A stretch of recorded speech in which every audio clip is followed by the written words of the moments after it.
coming to you live from just outside the swamp of the nation's capital. Get ready for invigorating talk, commentary, and debate on the issues affecting your life. Grab your favorite drink. It's Nightcaps with Nate. Now, here's Nate. Hey, what's going on, everybody? This is Nate, Tater Nader, whatever you want to call me. I am your friend here, having a nightcap, and today we're going to talk about how reliable are we as partners when we simply write checks that we just cannot cash. And I don't mean literally, because we do that as well. We just borrow money from ourselves and China and everything else. But I'm talking about when we make agreements to other countries and then we don't really honor them. We are not very good friends. I don't know why NATO would ever even trust us, minus we pretty much fund most of NATO. But besides that, we kind of give up really easily. And that's the discussion today, because in the news right now, the Republicans are, and I see their point, they're holding up funding for the Ukraine and possibly for Israel in exchange for our border funding and border control. And it's not just the fault of the Democrats, but it's also the fault of the Republicans as well for not standing their ground earlier on. So let's get right into this, because I really want to discuss this topic. It's very important to discuss why things are happening the way they are from an even-keeled point of view. So, title of today's thing is, Are We Reliable Partners? Broken Promises at Home and Abroad. So, first of all, our obligations to Ukraine. Why are we so invested? Well, long story short, right here from the New York Post, this kind of expressed it very well. Former President Bill Clinton has expressed remorse over his role in negotiating a 1994 deal that resulted in Ukraine giving up its nuclear arsenal. This is back when the Soviet Union broke up, suggesting that Russia would never have invaded a smaller neighbor if it still had nukes. Okay? Of course it wouldn't. The smallest country in the world with a nuclear weapon is automatically immune from aggressive natures from us or from anyone else. Why? Because nuclear is catastrophic. He says, I feel personal stake because I got them, the Ukraine, to give up their nuclear weapons. Getting out of his voice. And none of them believed that Russia would have pulled this stunt if Ukraine still had their weapons, Clinton told the Irish broadcaster RTE in an interview that aired Tuesday. The 42nd president was referencing a landmark post-Cold War deal in which then Ukrainian President Leonid Kravchuk agreed to surrender roughly 1,900 nuclear warheads to the Russians, by the way, in exchange for security assurances from the U.S. and the United Kingdom, as well as a commitment from Russia to respect their territorial integrity. See how well that worked out.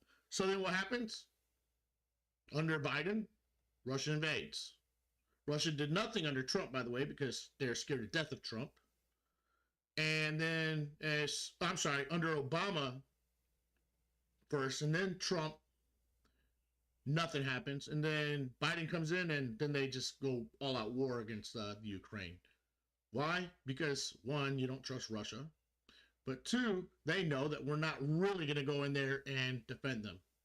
But what we have done, to the credit of Biden, is we have sent them a lot of machinery, a lot of weapons, a lot of funding, and we've basically stabilized them. Now, let's be real. Without the intervention of other countries actually sending in soldiers, the Ukraine is not winning this war, okay? The best they can do is try to get a peace deal, give up some of their territory, and I don't know, because there's really no real assurance. I mean, 1994, that was only, 30 years ago. This happened, this agreement, and what happens in 30 more years? Because Ukraine is still going to be the Ukraine. In fact, they'll even be smaller if they have to give up some of their land. So, without somebody going in, which nobody's going to, because nobody wants to deal, going back to that nuclear war scenario, nobody wants to start World War III. So it was a dumb agreement that the Ukraine ever did. They should have maybe gave up all but maybe 10 of their nuclear warheads, 20, maybe 100 of them. But it was a dumb, weak-ass agreement, again, under a Democrat administration, which are traditionally weak on defense. Okay, so we do owe it to them. But we knew it was a check that we would never be able to cash. And so did Russia. Russia knew that we weren't going to really go after them, with the exception of maybe Reagan and then later President Trump. So, with that being said, we have Israel now popping off. Okay? And they are a country that we've always supported. We are what we call, they're actually the first, them and Egypt became our first non-NATO allies, as we call them, where we kind of guaranteed their protection. But Israel is a country that is surrounded by neutral and active enemies. And what I mean by neutral enemies is that they might have agreements with Jordan and Egypt, but they're not really friends. They really despise Israel. Most of the world despises Israel because they were created out of nothing after many, many years of not even existing since the biblical times. They're not independent. They rely on us yearly for aid just to survive. And not just that, in times of war, they rely on our military equipment and a lot more aid. The reason why they were such badasses in their previous wars is because we basically armed them to the teeth with the most upgraded weapons at that time known to man. Because of the way they fight, which they have to, they're in a no-win situation. They are losing the war of information because of a liberal media and a largely anti-Semitic world. Doesn't help when the media showing hospitals being bombed, because it's just a little sliver, as you can see down there, the Gaza Strip in Israel. It's just a little 40-mile long strip, and so they're just in there just bombing the hell out of it. Okay, which they kind of had to do to minimize casualties. But one thing that I think that they did wrong was they blockaded all food and water, which are necessary for survival. Granted, they might have gone to feed and water the Hamas soldiers, the militants. However, the people suffered greatly because of that. There was no fuel, no food, and no water allowed in. Well, we all know eventually you can die of thirst way faster than starvation, and it was just, I think, a bad PR move on Israel's part. I get why they did it, but I mean, really, you're fighting a Hamas militants that are in a 40-mile long stretch with some of the best weapons in the world. So I think they kind of brought that on themselves. And then no other country wants Palestinians into their countries, even the Muslim countries. Why? Because they tend to displace the local population. In Jordan, they were allowed in the 1960s, I believe. And now they were absorbed in with Jordanian citizenship, but it has not really gone too well for Jordan. In Egypt, they just got rid of the Muslim Brotherhood, which was an extension of Hamas, or Hamas is an extension of them. So Egypt's like, we just got rid of the Muslim Brotherhood out of our country. We're not going to allow Hamas in. And I don't blame them. If you look at the Sinai Peninsula over there, there's been nothing but fights between militants, largely funded by Hamas. So none of these countries want the Palestinians in their country. Okay, there's problems.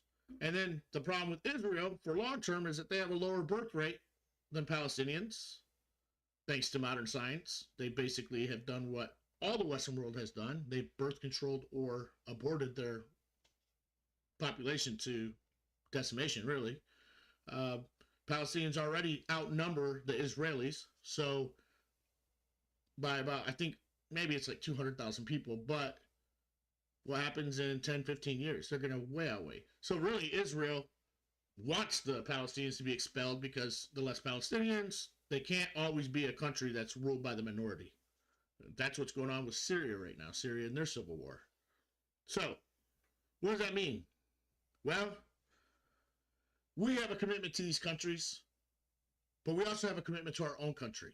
And thanks to the Democrats, starting in the Reagan administration, when Reagan gave them the ultimate compromise, gave amnesty to all these unlawful immigrants in our country in exchange for tight border security that never materialized because the Democrats were in control of Congress and they just never allowed it. It was basically a broken promise. So then when George W. Bush tried to do it again, everybody said, not going to happen. In fact, George W. Bush largely went down as the lowest popular president, not only because of the financial crisis of 2008 at the end of his presidency, but even before then, because of this whole amnesty thing and the lack of trust within the Republican Party to actually enforce our borders. largely Trump won because he was a non-politician saying, hey, we are going to secure our borders.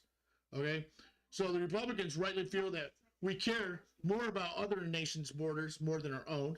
They're holding up the funding in order to secure our own border to the Ukraine. Ukrainians are pissed because they're like, hey, you guys promised us that you were going to protect us. You still haven't given us soldiers, which was part of that promise. But hey, we'll just take the military equipment. If you just keep the funding going, we'll fight off the Russians, which has been kind of funny because now the Russians have been exposed as not this great military. However, we'll never go to war with them because they have nuclear weapons and they will use them against us because they know that they'll lose a war on the ground against us.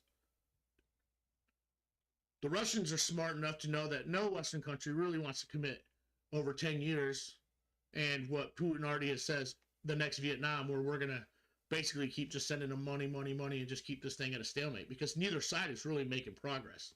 The counteroffensive in the Ukraine has fizzled out.